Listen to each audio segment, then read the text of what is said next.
Eu gostaria de falar com você hoje à noite algo que Deus colocou no meu coração e tem ministrado na minha vida, e eu tenho aprendido tanto com a minha liderança. Eu queria começar com uma pergunta com você, e eu queria que você fizesse essa pergunta para o irmão que está do seu lado, aí pertinho de você. Pergunte para ele: a sua igreja, ela é acolhedora?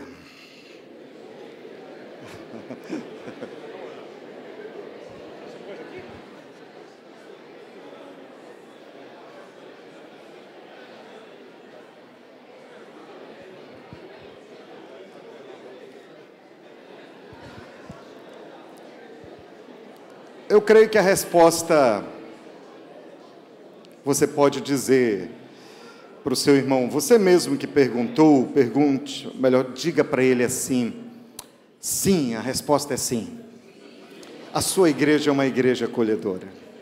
Sabe, querido, eu creio de todo o coração que a sua igreja, as suas células e o seu coração é um coração acolhedor. A sua igreja é uma igreja acolhedora. As suas células, a sua célula, ela é uma célula acolhedora.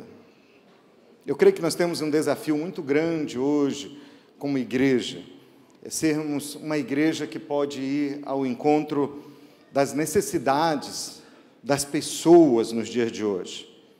E as necessidades de uma pessoa que chega na igreja, que chegam na sua igreja, que chegam na sua célula, que estão indo pela primeira vez na sua casa, as necessidades delas são muitas.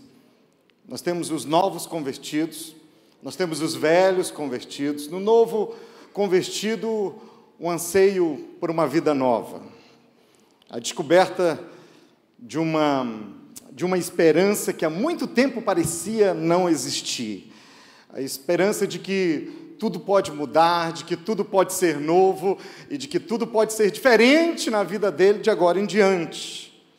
E essa pessoa que converteu, que nasceu de novo, que está chegando agora, que fez uma decisão por Jesus, que está chegando na sua célula, está indo pela primeira vez da sua casa, ela tem a necessidade de respirar um ar puro, um ar limpo, ela agora tem a alegria de bater no peito e dizer: eu estou livre de tudo aquilo que me massacrava, de que me fazia infeliz, eu estou livre da condenação, eu estou livre do pecado, eu estou livre, e agora eu tenho uma nova vida aí pela frente com Jesus. A expectativa é uma coisa muito, muito gostosa. Eu estou livre daquilo que me escravizava, eu estou livre daquilo que me fazia infeliz. Essa pessoa está dizendo: Jesus trouxe luz para o meu viver. Jesus trouxe luz para o meu coração, para a minha vida, para o meu casamento, para a minha casa, para a minha família, para a minha vida profissional, para minhas finanças, o meu corpo físico. Eu sinto no meu físico muitos curados, e principalmente para a minha alma. Eu encontrei descanso para a minha alma. Como diz o pastor Antônio Cirilo, eu descobri Jesus e Ele mudou totalmente a minha vida. Ele mudou totalmente a minha vida. Ele morreu por mim, Ele levou toda a opressão, Ele levou os meus pecados, levou toda a condenação, e agora eu posso dormir tranquilo e saber que amanhã pode ser bem melhor. Como é bom a gente sentir isso. Como é bom a gente estar com pessoas que agora mudaram, foram transformadas, de uma certa forma transformadas, apesar do tempo tão curto. Faz tão pouco tempo que ela converteu, mas ela sabe que ela pode dormir, colocar a cabeça no travesseiro, e ela tem a fé que amanhã vai ser melhor. Que com Jesus, cada dia na vida da gente realmente é melhor. O Salmo 23 diz: Ele me faz repousar em pasto verdejante e leva-me para junto das águas de descanso. Sabe, querido, isso não é propaganda enganosa, isso é realidade pura. Jesus faz isso e muito mais tem feito na vida da gente, amém? Então, no coração daqueles que nasceram de novo, que estão chegando na igreja, na célula, essas pessoas têm expectativas. Essas pessoas têm expectativas. Todos nós somos cheios de expectativas. Você veio para cá, você veio com muitas expectativas, com certeza. Quando você casou, você entrou no seu casamento cheio de expectativas. Quando você foi se envolvendo cada vez mais ministerialmente, você tinha expectativas. Todos nós somos movidos por expectativas. E expectativas existem na vida do novo convertido. Ele diz, finalmente, eu encontrei o meu lugar, eu encontrei a minha casa, eu estou aqui na minha comunidade. Aqui não é só a minha igreja, é a minha comunidade.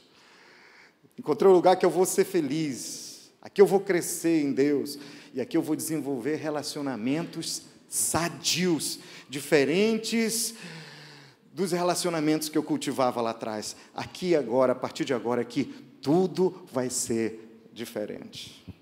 Diga comigo, expectativas. Diga comigo, isso é uma realidade clara na vida de cada pessoa que chega na igreja. Sabe, querido, seja um novo convertido ou não. E aí, eis o nosso desafio. É nós sermos uma igreja que responde a essas expectativas. Essas expectativas não são respondidas pelo programa da igreja. Essas expectativas não são respondidas pela tecnologia, pelo culto em si. Elas são respondidas pelo amor de Deus. E nós somos instrumentos de Deus como igreja para transmitir esse amor para o coração dessas pessoas, queridos. Então nós temos esse desafio de realmente ser resposta de Deus, instrumento de Deus na vida dessas pessoas. Você sabe que existe um número de desviados muito grande no Brasil. Muito. A CEPAL até fala que não é uma coisa muito palpável, não dá nem para definir direito isso. Essa quantidade de desviados. Já é um desafio ter um número de crentes convertidos do que é o percentual da igreja hoje. Mas ela concorda que o número de desviados é enorme. Alguns dizem que chega aos 30 milhões, outros dizem que chega aos 40.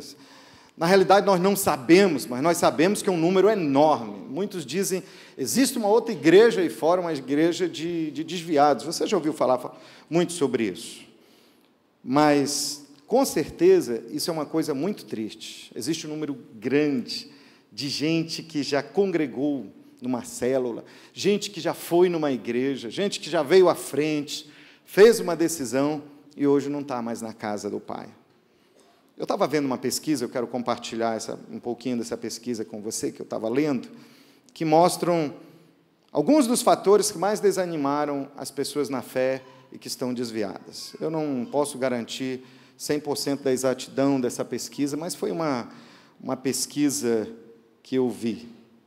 Uma das coisas que mais desanimaram foi o fato das pessoas se sentirem que ninguém se importou com elas. Elas se sentiram como um peixe fora d'água. Ela estava num ambiente que ela não conseguiu se integrar. É aquela pessoa que entrou na igreja, saiu da igreja e ninguém falou com ela.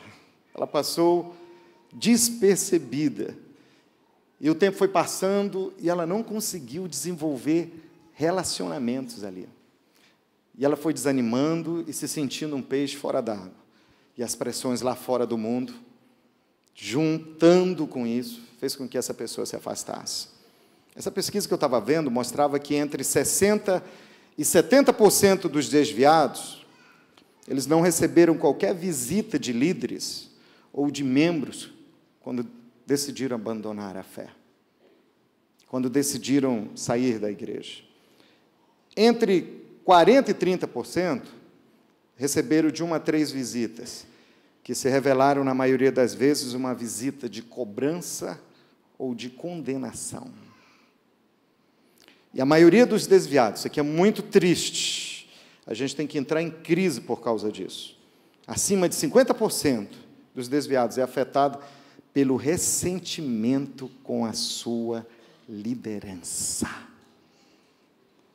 Então, nós nos deparamos com um fator desafiante, é dar acolhida e ser instrumento de Deus, da realização de Deus na vida de cada uma dessas pessoas.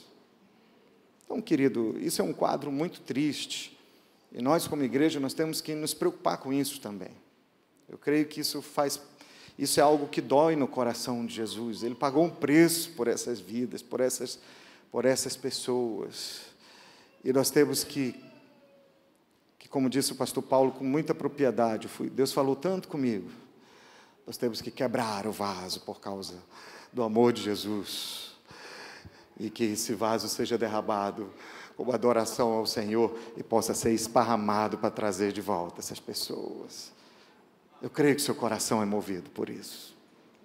Eu gostaria de ver com você alguns aspectos que eu tenho aprendido com a minha liderança ao longo desses anos, que são muito importantes na vida de uma igreja, para que ela responda como uma igreja acolhedora. Eu creio que você tem tudo isso aqui, eu creio que você vive tudo isso, mas eu creio que Deus, como disse o pastor Paulo, quer nos levar a sermos mais intensos, a darmos tudo de nós. Primeiro, uma igreja apaixonada por Jesus e que tem um espírito de fé autêntico. Paixão por Jesus. Impressionante, você sabe quando você está num lugar que tem paixão por Jesus e um lugar onde não tem paixão por Jesus. Teu espírito faz você discernir isso. E é como o pastor Paulo falava aqui, aquela célula onde a pessoa está ali e ela sente o perfume de Jesus. Sabe o que é isso? Isso é paixão por Jesus naquele lugar. Nossas igrejas precisam exalar esse perfume.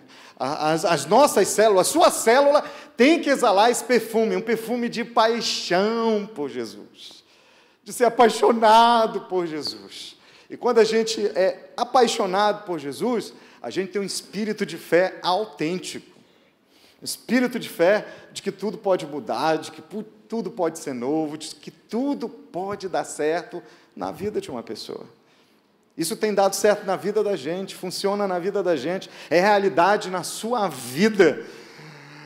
Mas isso precisa ser exalado para as outras pessoas. Nós precisamos cultivar isso aqui dentro da gente, dentro da célula da gente, um espírito de fé autêntico. Eu tenho uma história de um irmão que isso ilustra muito bem para a gente, esse espírito de fé. Ele chegou na célula, e a célula é uma coisa impressionante, ela é contagiante. E ele chegou na célula triste aquela noite, e o líder da célula viu o jeito que ele chegou, e viu que ele estava assim, cabisbaixo mesmo, perguntou, mas o que aconteceu com você? E alguns irmãos estavam chegando, outros chegaram com ele, já tinha outros que chegaram mais cedo, e perguntou para ele, o que está acontecendo? O que foi? Teu semblante disse, não, é que eu fui demitido, eu perdi meu emprego hoje. Eu tenho família, eu tenho contas, e parecia que estava tudo bem no meu trabalho, e de repente, de uma hora para outra, eu perdi meu emprego, perdi meu trabalho. E ele estava triste, aí um irmão que estava lá no cantinho disse, opa, peraí, estou ouvindo aí que você perdeu o seu trabalho, é? Ô, meu irmão, não fica triste, não. Você perdeu esse, Deus vai abrir outra porta para você, Deus vai trazer algo melhor. E o outro levantou e disse, eu tenho um testemunho para te dar, querido. Olha, eu também passei por isso, mas você sabe qual foi a minha atitude? Eu quero te sugerir isso, eu quero te dar essa sugestão. Não deixe isso te desanimar, não. Meu irmão, começa a ter uma atitude de louvor no momento de perda como esse. Começa a mostrar que Jesus é mais importante que o seu emprego, que Ele é que te dá estabilidade, é Ele que garante e que te sustenta. Eu fiz isso, eu estava desanimado. Aí uma irmã me aconselhou, disse, olha, começa a louvar, começa a louvar, começa a louvar. E eu comecei a louvar, a engrandecer o nome do Senhor, comecei a falar das grandezas dEle, eu comecei a parar de olhar para o problema e olhar para o Senhor que pode dar a solução para o problema. E eu comecei a declarar as grandezas de Deus na minha vida, na minha família. Eu passei uma semana louvando a Deus. E parecia eu e levava currículo em vários lugares e não dava certo. E quando eu entregava um currículo, eu entrava louvando, saía louvando, fazia uma entrevista, saía da entrevista, eu entrava louvando, saía louvando. E Deus me deu um emprego que eu estou ganhando o dobro hoje. Você tem que ter essa atitude. Aí o outro, todo mundo chegando e todo mundo disse, olha irmão, o negócio é o seguinte, fica logo de joelho aqui que vai todo mundo colocar a mão na sua cabeça aqui. Assanharam o irmão todinho. Vamos colocar a mão na sua cabeça aqui, nós vamos orar. E o líder da célula disse, tem mais, nós vamos começar a orar e jejuar com você aqui. Você não vai ficar assim não, meu irmão. Não acabou o mundo, acabou seu emprego, mas a vida continua. E Deus vai dar vitória para você. E todo mundo ficou revoltado com aquela situação, contra aquela situação, mas todo mundo no espírito de fé autêntico, colocaram a mão na cabeça daquele irmão, oraram, declararam, profetizaram, saltaram, pintaram, fizeram de tudo. O irmão, quando ele levantou, ele tinha outro espírito de fé. Não, vai dar certo. Terminou a reunião, ele chegou em casa louvando. Ele disse, eu vou começar a praticar na entrada de casa. Ele já chegou tarde, não foi um dia fácil. Ele saiu de casa mais ou menos mais 5h30 para as 6 da manhã, porque ele trabalhava longe. Almoçou no trabalho, um dia muito intenso de trabalho. Saiu do trabalho, foi direto para a célula. Não deu nem para a esposa ir naquele dia, porque não deu tempo dele buscar a esposa. E aí ele chega em casa já umas 11h30 da noite, quando ele abre a porta cantando, louvando, aleluia, um barulho, glória a Deus, Deus é bom. A esposa aparece, aleluia, amor, Deus é maravilhoso, aleluia. Ela disse, eu nunca vi você assim, se gritando, dando glória, o que aconteceu? Ele perdi meu emprego.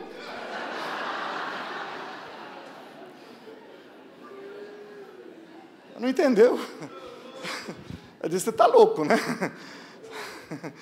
E ele disse, começa a louvar você também.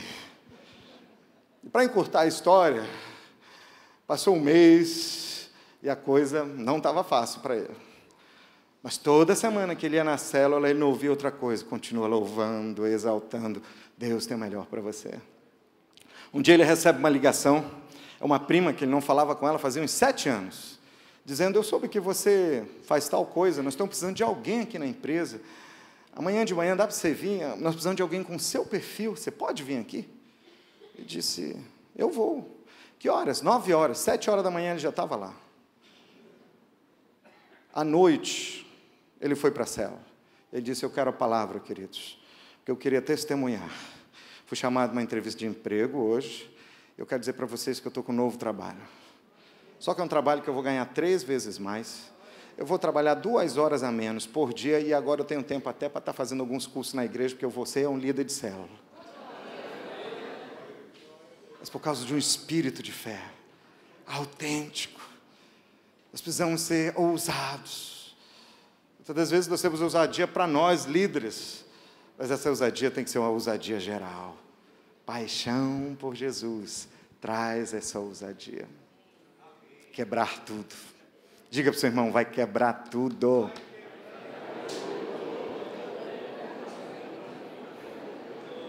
Segundo, uma igreja, uma célula, e quando eu falar de igreja, isso se aplica à sua célula, onde todas as expectativas estão voltadas para Jesus. Ou seja, toda expectativa é colocada nele, não na igreja. Toda expectativa é colocada em Jesus, não nos líderes da igreja. Toda expectativa é colocada em Jesus e não na célula. Toda expectativa é colocada em Jesus e não nos discipuladores, no discipulador. Por quê? Porque a igreja pode falhar, o pastor pode falhar, o líder da célula pode falhar, a célula erra, o discipulador erra, mas Jesus não erra nunca. E tem muita gente que abandona a fé, e olha, isso é responsabilidade nossa, líderes, da gente ensinar nossas ovelhas, de que toda expectativa tem que estar em Jesus. Nós não estamos fazendo discípulos para nós mesmos, nós estamos fazendo discípulos para Jesus. O problema é que existe uma mentalidade de, às vezes, como disse o pastor Toninho hoje de manhã, buscar aquela notariedade para si, e nesse anseio de ser notável, de receber aplauso, o diabo quer fazer muito isso com a gente, e aí a gente começa a se colocar com tanta importância. Eu não sei se você já viu, algumas vezes na televisão, alguém falando assim, olha, se você vier para a igreja tal vai mudar a sua vida. Aí coloca alguém para dar testemunho, não, porque quando eu vim na igreja tal fez isso. Depois que eu vim para a igreja tal coisa atendeu. Dei uma oferta na igreja tal e tal. Eu fiz isso na igreja tal. E não fala de Jesus uma vez no testemunho dele na TV. Mas um dia, aquele líder pode errar. Aí as expectativas dele, acaba. Eu não sei se você já chegou alguém na sua igreja alguma vez, na sua célula, ferido. A maior causa Uma das maiores causas, melhor dizendo, de pessoas chegarem feridas na igreja da gente, vindo de outras igrejas, e você tem que ter uma habilidade, uma graça de Deus para ministrar cura na vida de gente que chega desacreditada, ferida com liderança, ferida com célula, ferida com o estilo de ser de uma igreja, o jeito de ser, com a liderança daquela igreja, ou com pessoas daquela igreja, é porque elas tiveram a expectativa no lugar errado. Elas não tiveram a expectativa em Jesus. A expectativa estava em alguém. A expectativa estava no nome da igreja. A expectativa estava naquela célula. E a gente tem que tomar muito cuidado com o comercial que a gente faz. Nós trabalhamos com célula, nós trabalhamos com discipulado, e nós acreditamos muito nisso, isso é algo de Deus para os dias que a gente está vivendo, e a gente tem que trabalhar muito, muito, muito com isso. Mas a gente sempre tem que deixar claro, isso aqui é uma ferramenta de Deus, é um instrumento de Deus para abençoar a sua vida. Eu, como seu discipulador, estou caminhando com você, mas olha, eu estou aqui com você, não é para você olhar para mim, é para você olhar para Jesus. Expectativa totalmente nele. Quando a gente coloca expectativa, eu creio que você tem feito isso, mas é importante a gente entender, quando a gente coloca a expectativa toda em Jesus, olhar para Jesus, fazer a pessoa ficar cada vez mais apaixonada por Jesus, nós estamos trazendo honra para o nome de Jesus. Nós precisamos entender que o que Deus faz na vida da gente, o que Deus faz na igreja da gente, o que Deus faz nas células da gente, nos discípulos da gente, não é por nossa causa, é apesar de nós que Deus faz. O dia que nós acharmos que somos nós que fazemos, acaba tudo. Não fica nada. Porque quem faz é o Senhor. A gente tem que tomar muito cuidado com isso. Porque às vezes, de uma maneira, a pessoa que foge desse caminho, deixa eu dizer uma coisa, ela nem percebe que ela está indo por um caminho perigoso. Que ela está indo numa outra direção. Por isso que é tão importante a gente ter uma cobertura espiritual forte e valorizar essa cobertura espiritual forte. Gente que fala, olha, para aí, você está indo por um caminho perigoso. Você precisa recuar. Cuidado com a direção que você está tomando. Porque senão a pessoa vai dizer, eu fui enganada, me prometeram algo que não foi cumprido. Diga, coloque sua mão no seu coração e diga, o foco não está em mim, não está na minha igreja, nem nas células. O foco está em Jesus. Amém? Você pode aplaudir a Ele por causa disso, querido? Foco para Jesus. O foco para Jesus. Isso guarda o coração da gente. Isso blinda o coração da gente. É tudo para Jesus. Tudo para Jesus. Nós estamos fazendo para Ele, por amor a Ele. É para Jesus, querido. Terceiro, uma igreja que combate a síndrome do isolamento através de um discipulado funcional. Isto vale para o novo convertido, mas isso vale também para o velho convertido. Já falei um pouquinho sobre expectativas no coração do novo convertido, mas eu queria falar um pouquinho também sobre... Existe um outro público que tem expectativa. Aqueles são denominados como cristãos flutuantes. Esse índice tem aumentado.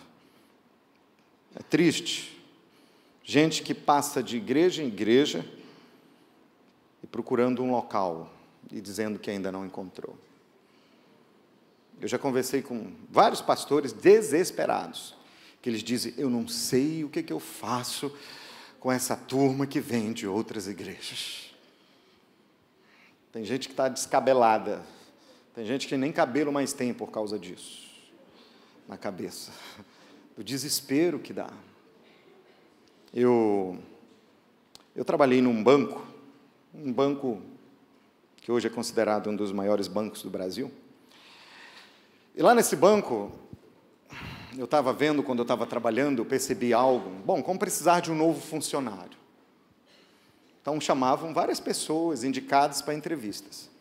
Na hora da entrevista, você sabe qual era a primeira pergunta que o chefe de expediente fazia para o candidato? Ele perguntava: você já trabalhou numa outra instituição bancária antes? Aí se a pessoa dissesse: sim, eu já trabalhei na Caixa, eu trabalhei naquela época que existia o Banco Bamerindos, você lembra desse? Você lembra do Banco Econômico? Eu trabalhei em banco naquela época, não faz tanto tempo assim, né? Eu trabalhei em outra situação bancária, então ele dizia: olha, você nos desculpa, mas nós nem vamos à frente na entrevista, porque você não tem o perfil do funcionário que nós estamos procurando. Este banco gosta de formar os seus próprios funcionários. Mas deixa eu dizer uma coisa, por quê? Porque aí eles foram me explicar, eu disse: não, porque depois o cara chega aqui e fala: mas eu estou nesse banco aqui, mas lá na Caixa a gente fazia desse jeito aqui, era diferente. Porque lá no Banco do Brasil era assim, não era assim do jeito que você quer fazer. Porque lá no Bradesco eu fazia esse tipo de coisa, mas era diferente, eu estou fazendo do jeito que era lá, é melhor do que o jeito que você está fazendo aqui. Então ele dizia: olha, esse tipo de funcionário não funciona aqui. Gente, e às vezes gente que chega de outro ministério, de outra igreja, quer fazer a mesma coisa na igreja da gente. Você já notou isso? O cara dizia: não, porque lá na Assembleia de Deus era assim. Não, porque lá na Comunidade da Graça eu aprendi assim. Lá na Igreja da Paz era assim. Lá na Presbiteriana do Rio era assim. E aí tem muito pastor desesperado. A grande questão é que nós não somos como um banco. A gente não pode dizer também: meu irmão, preciso falar.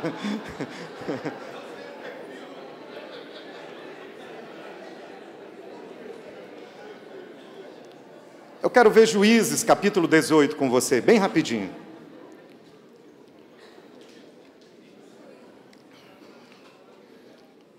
Eu quero agradecer a minha filha. O nome da minha filha é Laís. E minha filha está com 2 semanas que me fez vovô, aleluia. E um dia minha filha chegou e disse: pai, o senhor já viu a história, o senhor já parou para estudar a história da cidade que tem o meu nome na Bíblia? Eu disse: filha, não. Ela falou: eu vou pregar para os jovens sobre isso. E ela pregou para os jovens. Eu disse: filha, me dá esse teu esboço, por favor. E ela me deu o esboço, eu fui estudando mais, eu aprendi muito. A minha Laís é diferente dessa Laís aqui. A minha Laís é pastora, apaixonada por vidas. Naquela época, Juízes capítulo 18, versículo 1 em diante. Naquela época não havia rei Israel, e a tribo de Dan estava procurando um local onde estabelecesse, pois ainda não tinha recebido herança entre os tribos de Israel. Então enviaram 5 guerreiros de Zorá e de Estaol para espionarem a terra e explorá-la. Esses homens representavam todos os clãs da tribo. Disseram-lhe: vão e explore a terra. Os homens chegaram aos montes de Efraim e foram à casa de Mica, onde passaram a noite. Nesse texto aqui nós temos 2 histórias que caminham paralelamente. Nós vamos nos deter nessa história aqui, vamos pular para o versículo 7. Os 5 homens partiram e chegaram a Laís, onde viram que o povo vivia em segurança, como os sidônios, despreocupado e tranquilo, e que gozava prosperidade, pois a sua terra não deixava faltar nada. Viram também que o povo que vivia longe dos sidônios não tinha relações com nenhum outro povo. Quando voltaram a Zorá e Estaol, seus irmãos lhe perguntaram: o que descobriram? Eles responderam: vamos atacá-los, vimos que a terra é muito boa, vocês vão ficar aí sem fazer nada? Não hesitem em ir apossar-se dela. Chegando lá, vocês encontrarão um povo despreocupado e uma terra espaçosa, que Deus pôs nas mãos de vocês, terra onde não falta coisa alguma. Versículo 10, então 600 homens da tribo de Dan partiram de Zorá e de Estaol armados para a guerra. Vamos ao versículo 27. Os homens de Dan levaram o que Mica fizera e o seu sacerdote e foram para Laís, lugar de um povo pacífico e despreocupado. Eles mataram todos ao fio da espada e queimaram a cidade. Não houve quem os livrasse, pois viviam longe de Sidom e não tinham relações com nenhum outro povo. A cidade ficava num vale que se estende até Bet-Reob. Os homens de Dan reconstruíram a cidade e se estabeleceram nela. Deram à cidade anteriormente chamada Laís o nome de Dan, em homenagem a seu antepassado Dan, filho de Israel. Eles levantaram para si o ídolo, e Jonatas, filho de Gerson, neto de Moisés, e os seus filhos foram sacerdotes da tribo de Dan até que o povo foi para o exílio. Ficaram com o ídolo feito por Mica durante o tempo todo em que o santuário de Deus esteve em Siló. Essa é uma história triste, mas essa é uma história que parece ser muito atual na vida de muita gente. Talvez você já tenha percebido essa história, essa síndrome, esse isolamento que muita gente vive, isolada. A igreja é a resposta para quebrar a síndrome do isolamento na vida das pessoas. Algumas características das pessoas que viviam em Laís. Primeiro, eles eram acomodados numa zona de conforto. Eles viviam numa zona de conforto. Tudo era muito confortável. E se sentiam muito seguros. Por quê? Porque a prosperidade econômica deles deixou eles muito à vontade. A riqueza deixou eles muito à vontade. Havia uma abastança, uma prosperidade financeira. Isso é que trazia segurança para eles. Eles estavam cheios de si mesmo. E por causa de tanta coisa que tinham, começaram a viver ociosos. E viviam, entre aspas, tranquilos. E isso é um alerta para a vida da gente. A gente não pode viver como essas pessoas. Mas às vezes chega a gente na igreja da gente, na célula da gente, desse jeito aqui. Vem de outra igreja, ou estava afastado, reconciliou. Mas quando você se aproxima desse crente, desse cristão, você vê que igreja para ele é como se fosse um clube social. E o que fazer com gente assim? Tipo de gente que diz, por que ir adiante? Por que eu tenho que me envolver mais na vida da minha igreja local? Me expor a minha vida, abrir a minha vida para alguém. Não.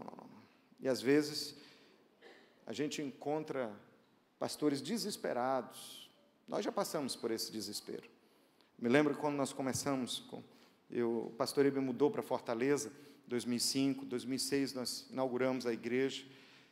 Mas chegou uma época que nós vimos que a gente estava trabalhando mais, gastando mais tempo com gente que tinha vindo de outra igreja, que teve um boom.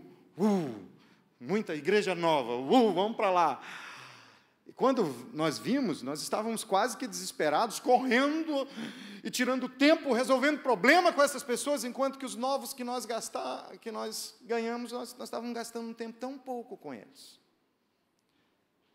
E aí Deus foi ministrando no coração da gente, da liderança da gente, com relação a esse tipo de situação. Eu não sei se você já se viu numa situação assim.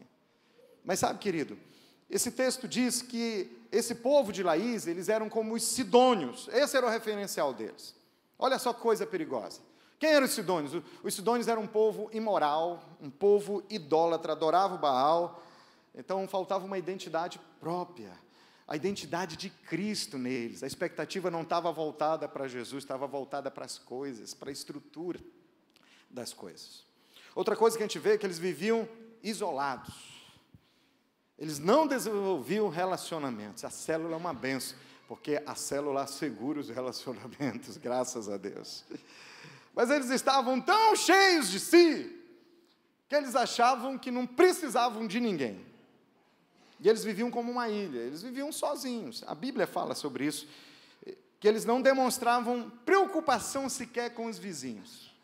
Bom, como eles não se preocupavam com os vizinhos, como eles não se preocupavam com ninguém, os vizinhos também não se preocupavam com eles, e ninguém, na realidade, se preocupava com eles também. Eles viviam num estado de isolamento. Uma outra coisa que a gente vê é que eles não se submetiam a nenhuma autoridade. Não havia autoridade sobre eles. E sabe, a gente também nunca pode viver dessa forma, amém, queridos? Eu creio que não tem ninguém aqui com esse coração, com esse espírito, mas a gente tem que entender que nós precisamos ter vínculos. Vínculos são preciosos. Nós valorizamos muito esses vínculos com a comunidade da graça, né? Uma vez, o pastor Eibe estava falando, e foi muito legal ouvir isso. Ele estava falando das pessoas que ele admira e que ele não quer perder o vínculo. Pastor Carlos Alberto Bezerra, ele fala com muito carinho do pastor Paulo Mazzoni, pastor Aloysio, tantos outros que ele diz: eu tenho carinho, tenho respeito, eu quero estar do lado dessa gente, pastor Cirilo, pastor, né, Ronaldo, todos homens de Deus, pessoas assim. A lista é tão grande, porque existem homens muito consagrados com o Senhor, ao Senhor nessa nação brasileira, viu, querido? Tem muita gente que está aí no anonimato, mas que está fazendo tão mais por gente que tem feito tanto, do que gente que tem feito tanto barulho. Mas valorizando os vínculos, querendo estar perto. É tão importante. Outra coisa, a gente dá importância para a cobertura espiritual da gente. Isso não é só para cumprir currículo, não. Isso não é só uma norma ministerial, não, querido. Nunca entenda isso como uma norma ministerial.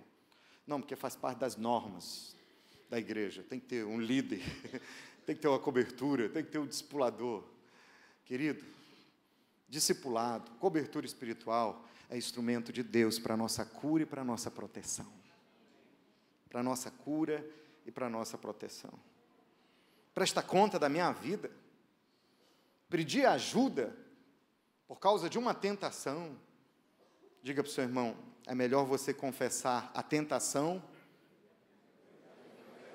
Diga com fé, fala com alegria para ele. Diga: confesse a tentação para não ter que confessar o pecado.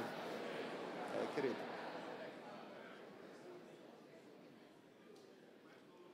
Para pecado. É mais dolorido depois. Mas é melhor confessar a tentação, porque se você confessa a tentação, se nós confessarmos as nossas tentações, nós não vamos chegar na esfera do pecado. Deus vai trazer livramento sobre a nossa vida. E nós temos que fazer essa oração, a oração do Pai Nosso mesmo. Como o pastor Toninho, a gente estava conversando hoje, ele estava falando: Senhor, livra-me das tentações. E é como se Deus dissesse: amém. Vou colocar uma cobertura espiritual sobre a sua vida, para que você não caia em tentação, filho. Então, abrir a vida. Eu sei que não é fácil. Às vezes é vergonhoso. Às vezes a gente está muito preocupado com o que vão pensar de mim.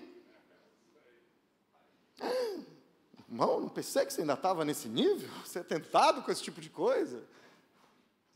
Né? Às vezes o diabo... O líder nunca vai pensar isso, mas a gente, às vezes, o diabo quer colocar isso na mente da gente.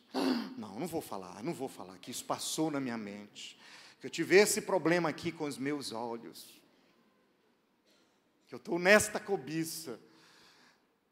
E o Espírito Santo está dizendo: eu quero puxar o seu freio de mão, filho. Vai lá, fala, abre o coração. Então, nós temos que valorizar a nossa cobertura espiritual, o guarda-chuva espiritual que está sobre a vida da gente. E a gente tem que entender que isso é bênção de Deus para a vida da gente, para a gente não viver isolado. Uma das estratégias do diabo para derrubar homens e mulheres de Deus é levá-los à esfera do isolamento. A gente não pode andar isolado. Mas meu líder não me liga. Liga para ele. Meu líder não me visita. Visita ele. Passa e-mail, entra no Twitter dele, vê se ele tem Viber, se ele tem WhatsApp, se ele tem Skype, se ele tem Facebook, manda mensagem, depois já fala publicamente, né? Deixa um bilhete na porta dele, faz qualquer coisa, espera o culto acabar, seja o último a sair, incomode, seja calo, arranca a pele, faz o que for preciso, mas vai atrás.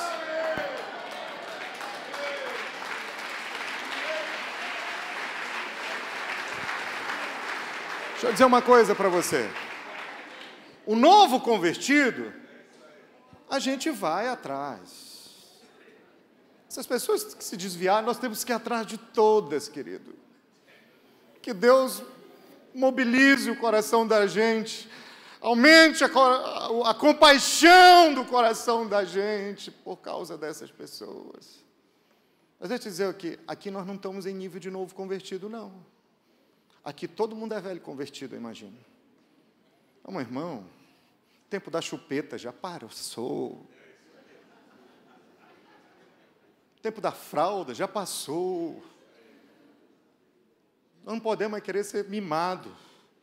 Mimado acaba sendo mimado. O pastor chega, vem cá, toma aqui uma madeira. Miséria queima. Nós não podemos mais viver assim. Então nós temos que ter a atitude de pegar o telefone e dizer, eu estou precisando de ajuda, ore por mim. Me ajuda. Me socorre. Eu estou aflito. Me ajuda com a minha mulher. Me ajuda com meus filhos. Me ajuda com as minhas ovelhas. Me ajuda, eu preciso de ajuda, me ajuda. E pode ser vergonhoso como for. Tem que abrir o coração e colocar para fora. Isso é instrumento de Deus para a cura de pecados na vida da gente.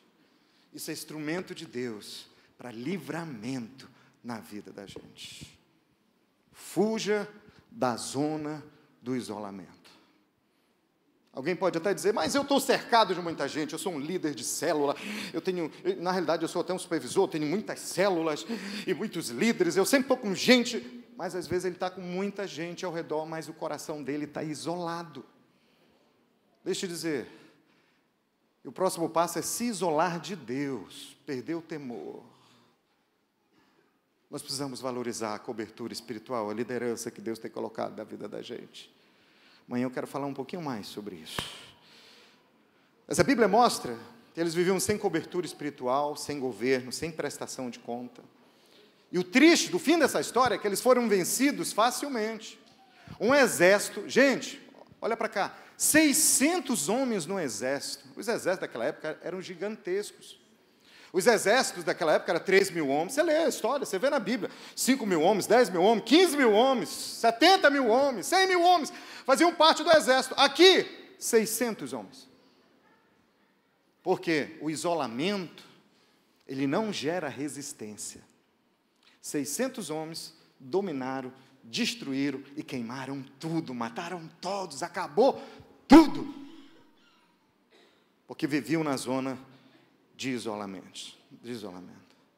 Deixa eu dizer uma coisa. Depois, o texto mostra que um reino idólatra foi estabelecido naquele local. Acabou tudo. Descambou tudo por causa do isolamento. Só uma igreja que tem um coração acolhedor pode acabar com a zona do isolamento. Pode vencer essa síndrome. Por isso nós temos que investir em discipulado. Acompanhar as pessoas, discipular as pessoas, investir na vida das pessoas. A igreja que acolhe e que responde às expectativas na vida das pessoas como instrumento de Deus, é uma igreja que se preocupa com essa questão do isolamento, não deixa ninguém na zona do isolamento, mas tem uma crise interior de cuidar bem de todo mundo, de discipular bem. A própria Bíblia diz, para nós, pastores, procura ver o estado das tuas ovelhas. Olha a situação do teu rebanho. Nós precisamos ter essa crise no coração, de ver as pessoas vencendo, as mazelas saindo da vida delas. Quem faz isso é o Senhor, é uma obra do Espírito Santo. Mas nós vamos colaborar e vamos fazer de tudo nesse processo para ajudar. Fazer discípulos. Por isso que Jesus disse, ide fazer discípulos. Fazer convertidos hoje não é uma coisa tão difícil. O pastor Paulo estava falando agora há pouco. Deus está mandando as pessoas. Multidão, você já não faz mais esforço. Você vai comprar pão de manhã, tem um cisco no seu olho, aí você limpa, você dá uma piscada assim meio ungida, o cara já quer, já quer Jesus na sua vida, querido. Você estava só limpando o olho do cisco. A coisa está assim. Você ri, a pessoa tem algo diferente no seu sorriso, é Jesus. Não é difícil. Ganhar pessoas para Jesus hoje não é difícil. Fazer convertido é fácil. O desafio é fazer discípulos.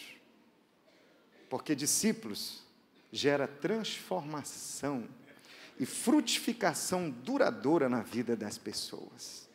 Onde nada é passageiro, tem valor eterno. E nós temos que entender, Jesus dá importância para isso. Quarto, escuta o anseio do coração de cada pessoa. Nós precisamos ter sensibilidade para entender o sonho, chamado de cada um, levar em consideração o que as pessoas pensam. Às vezes nós vemos pessoas com tanto potencial dentro da igreja local, mas a gente não consegue ver a pessoa fluir nesse potencial. Mas sabe muitas das vezes qual é o problema? É que nós não paramos para ouvir o coração das pessoas. E Deus quer que você, como líder, possa alcançar o coração das pessoas e dos seus liderados. Mas uma tônica muito forte que nós temos ouvido aqui hoje é que nós precisamos, eu vou encerrar, dar importância para as pessoas. Você sabe o que é que nós temos de mais importante na igreja? Depois de Jesus, são as pessoas. Nós não somos donos das pessoas. Nós não temos discípulos nossos, nós estamos fazendo discípulos para Jesus. A gente até fala, fulano é meu discípulo, fulano é minha discípula. Amém, mas nós estamos fazendo discípulos para Jesus. Mas entenda uma coisa, nós já ouvimos isso muito hoje aqui, e realmente é a grande verdade, as pessoas são o que nós temos de mais importante na vida da igreja.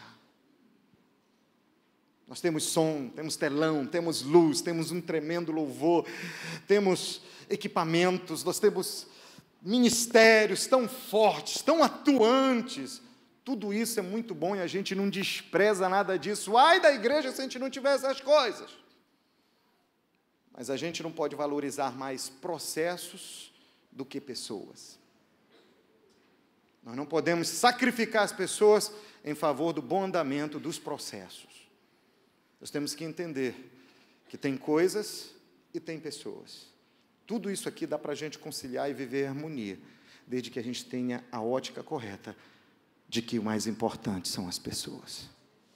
Eu não estou menosprezando ministérios, não. Os ministérios existem para ser bênção, para ministrar o Senhor e ser bênção na vida das pessoas. Mas nós temos que inclinar sempre em duas direções. Uma, para Deus e para as pessoas.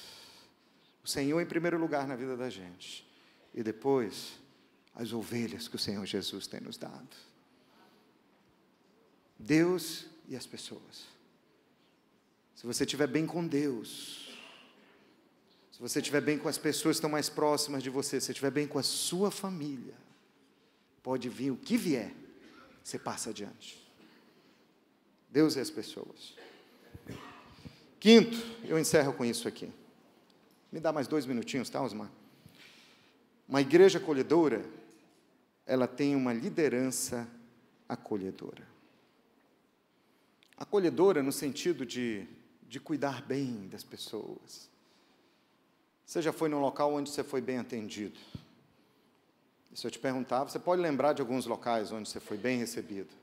Mas se eu te perguntar de uns 3 locais onde você não foi bem atendido, rápido, isso marca a vida da gente.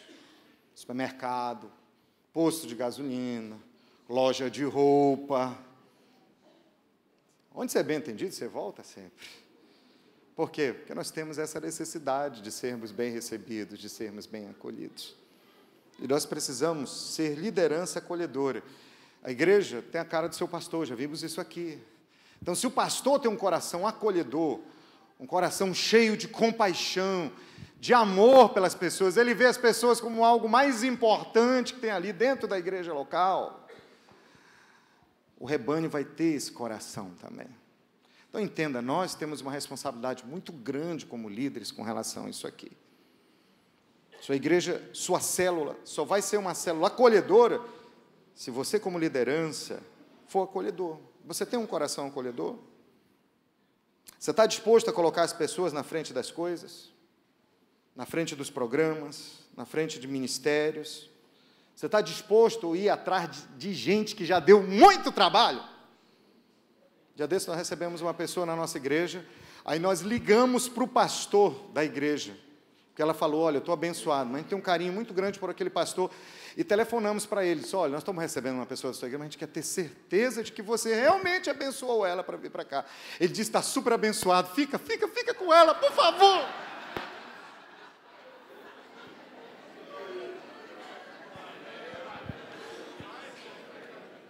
tem mais. Aí ele deu uma palavra de ânimo para a gente. Foi para o pastor Eves.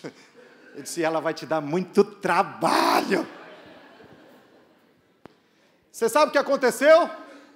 Deu muito trabalho mesmo. Pense numa coisa trabalhosa.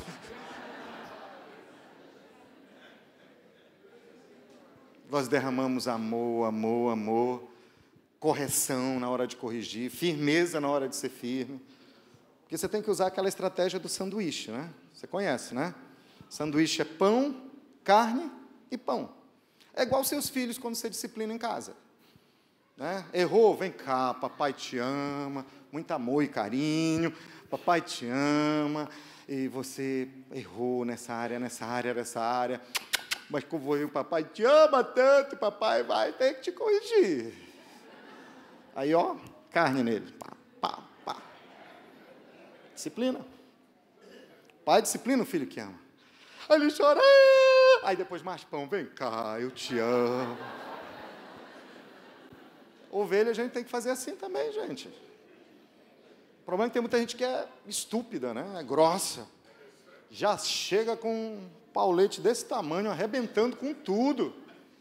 E se ela reclamar, ele apanha mais. Até que desmaia e não tem mais jeito. Mas deixa eu te dizer uma coisa. Usamos muito sanduíche. O pastor Eibe usou muito sanduíche. E olha, a pessoa foi embora depois.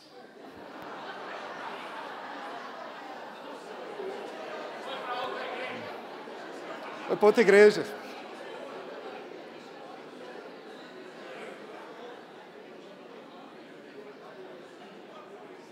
E aí?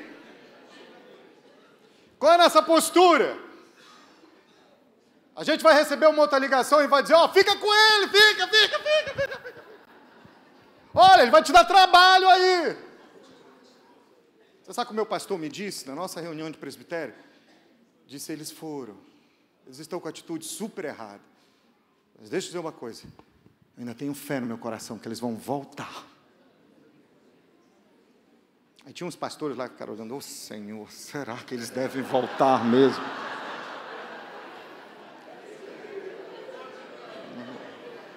Não falaram, mas eu olhei para a cara de alguns dos meus colegas, eu digo, Senhor, me dá essa fé também. Domingo retrasado, depois de mais de um ano, eles foram à igreja de novo. Mas como diz o Roberto Carlos, agora tudo vai ser diferente, eu creio nisso.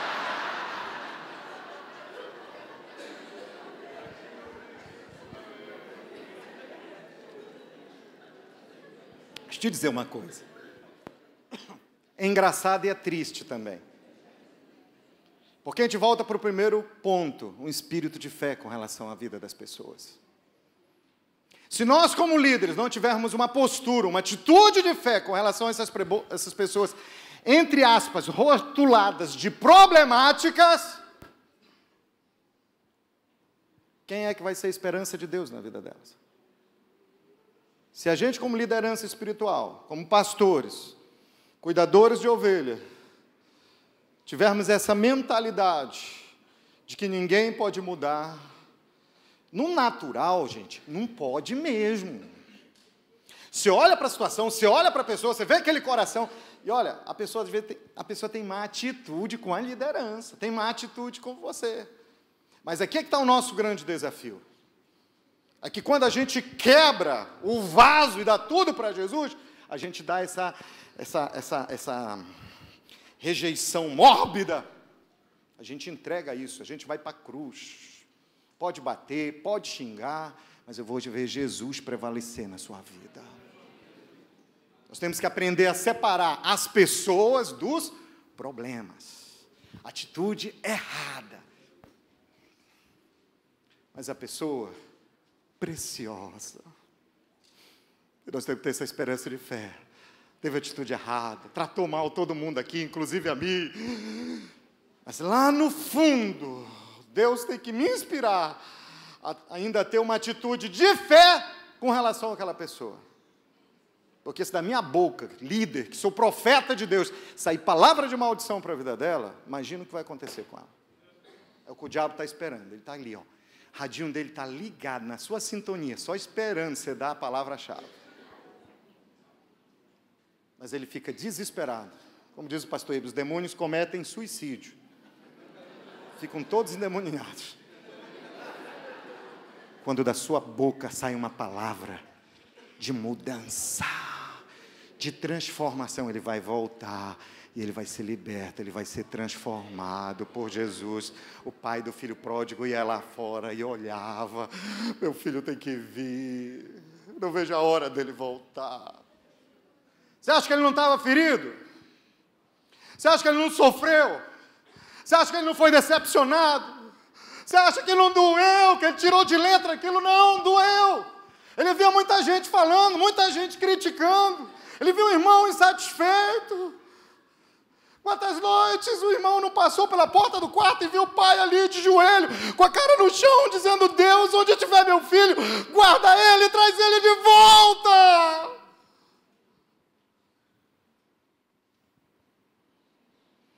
A igreja acolhedora tem uma liderança acolhedora. Tem uma liderança acolhedora.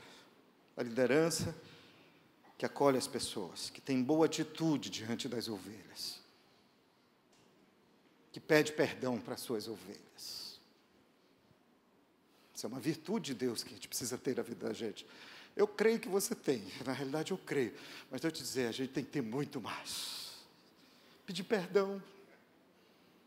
Se ouvir um comentário de que alguém saiu da igreja, se meio de ponta, corre atrás e leva um sanduíche. Que foi? Não, porque você fez isso, você fez isso, você fez isso, você fez isso. Pão, me perdoa. Me perdoa, eu quero me humilhar. Não, porque você fez isso, você pastor, irmão. E ele está errado. Ele está errado. Você diz, está sendo hipócrita, então. Você não está pedindo perdão porque você realmente errou. Mas você está pedindo perdão porque aquela situação realmente feriu o coração dele. Ô, irmão, eu te peço perdão. A intenção não foi essa, mas eu te peço perdão porque te feriu. Vamos arrancar isso do seu coração. Abraça, chora. E sabe, ninguém vai permanecer endurecido diante do quebrantamento legítimo do seu coração. Aí a pessoa perdoa, aí você volta a conviver com a pessoa, está tudo bem, está tudo perdoado, vai voltar, vou voltar, e ele volta. Aí depois você chama ele, quero conversar com você, com muito amor e carinho. Eu tenho carne do sanduíche para você. Eu estou perdoado, estou perdoado. Não, pastor, está tudo bem, eu estou feliz com o irmão. Amém. Mas porque eu te amo. Olha, eu não ia te falar isso se eu não te amasse, mas como eu sou o teu pastor, eu sou capaz de dar minha vida por você, eu preciso falar umas verdades para você, querido. E aí você entra com a carne e vai corrigindo, corrigindo. Chorou, esperneou, leva pão. Aí volta para outra camada. Está entendendo, querido? Aí mais carne. Você vai corrigindo. Mas a Bíblia diz que Deus exalta o que se humilha. E, meu irmão, aquela pessoa vai aceitar a correção e ela vai agradecer por resto da vida pelo pastor que ela teve, que foi perseverante, que não desistiu dela. E depois ela vai dar fruto, você vai ter orgulho, ela vai ser uma das pessoas que mais vai te dar apoio no seu ministério. Isso é uma liderança acolhedora. Não é passar a mão na cabeça da ovelha, não. Mas é tratar de cada situação, mas num ambiente de fé e de amor. Porque as pessoas são o que nós temos de mais importante dentro da igreja da gente. Qual o preço que você tem pago pelas pessoas? Às vezes a gente coloca a culpa nos auxiliares, mas a gente tem que olhar para a gente. E nós, como líderes, como disse o pastor Paulo aqui hoje, nós somos o exemplo. sobre essa questão de pessoas. Pastor Carlos Alberto, me dá mais um minuto só para contar uma história e eu encerro, de verdade. É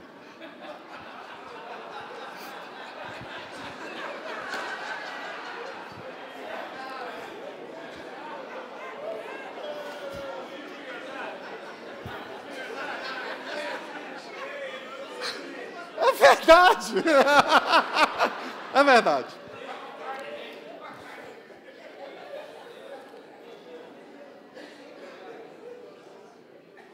Dia desses, vou contar a história do meu líder, para você entender a importância de você e de nós, como líderes, sermos inspiração na vida das nossas ovelhas.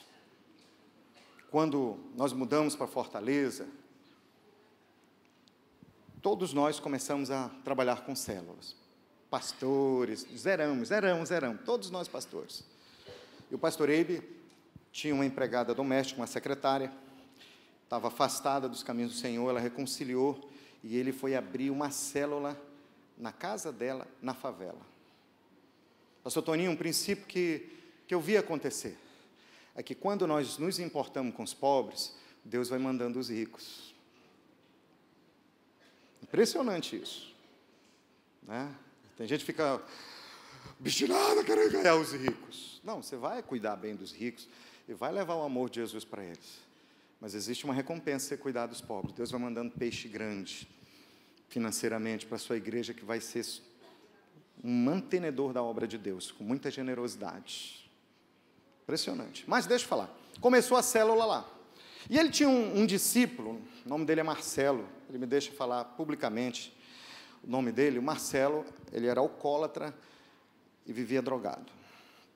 Um dia, o pastor Eibe foi visitar as ovelhas, lá na favela, atrás do condomínio onde ele morava, assim, próximo à casa dele.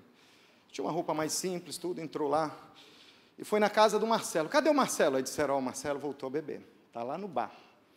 O pastor disse, onde é? Tá, eu vou lá. Disseram, não vai, porque ele está chapado. Ele disse, não, eu vou. E o pastor Eibe entrou no bar.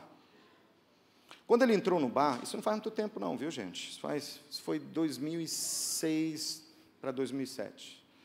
Recente. Então, ele foi lá. Quando chegou lá, o Marcelo estava tomando todas, meu irmão. O pastor Eibe chegou, Marcelo, como é que você está, você? Ele disse, não está legal não, pastor. O senhor não devia estar aqui. O pastor Eibe disse, não, Marcelo, Jesus te ama. Marcelo, o seu lugar não é aqui, Marcelo. Não vem com essa história não, pastor, o senhor não devia estar aqui, eu não presto para nada, eu não sirvo para nada, eu sou um nada, eu sou um zero, olha eu aqui. Disse, não, você é precioso, Jesus te ama, eu te amo também, nossa igreja te ama, Marcelo. Deus tem algo grande para a sua vida, e tem um plano lindo para a sua vida, Marcelo. Tem não, pastor, tem não, eu não sirvo para nada, sou uma desgraça mesmo. O pastor disse, não, você vale sim. E tem mais, vou falar uma coisa para você, você vai ser um líder na nossa igreja ainda. Ele olhou, você vai para o Tadel agora comigo. O Tadel é o nosso treinamento de líder na terça-feira à noite. Vamos comigo. Disse, mas eu estou mal vestido e ó, com um cheiro horrível, um fedor, né? Disse, não, entra no meu carro. E levou ele lá do bar mesmo, botou no carro dele, levou ele para a reunião de só líderes, só liderança. Agora você já viu, quando o cara bebe, ele fica rico,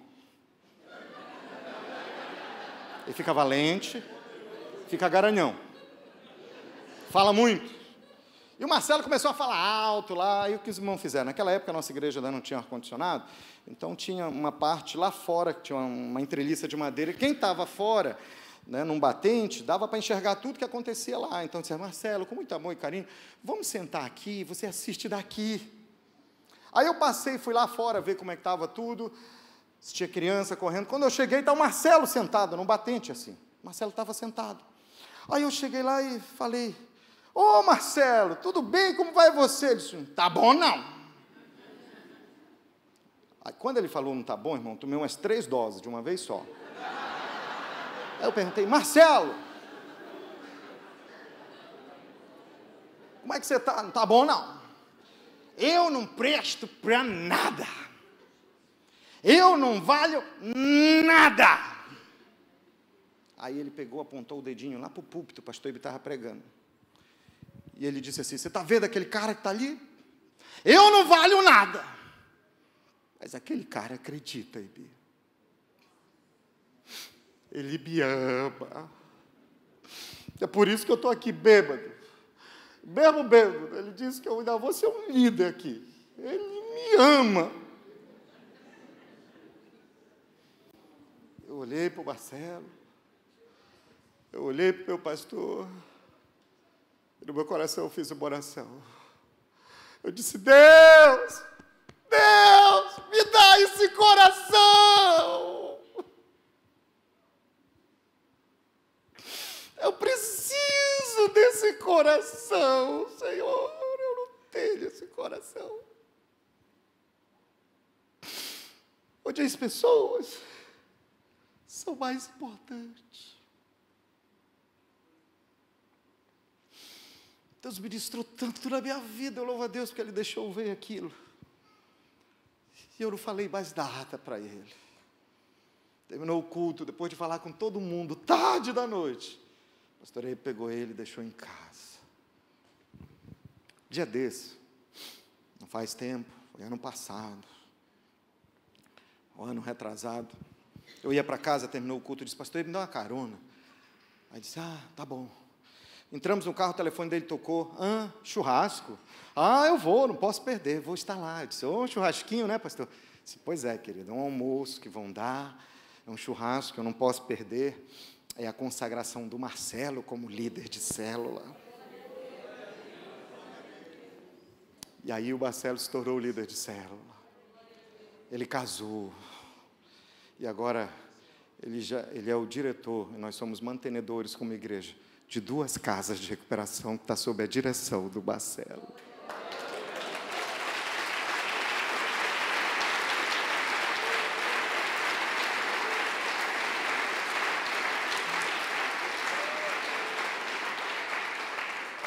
E a minha oração é, Deus, me dá esse coração.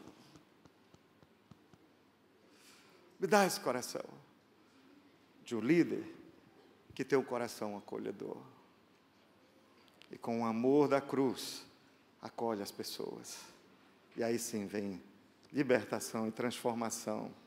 E depois frutificação permanente na vida das pessoas. Sua igreja é acolhedora. Sua célula é acolhedora. Você tem um coração acolhedor? Eu creio que sim. Mas todos nós temos que fazer essa oração.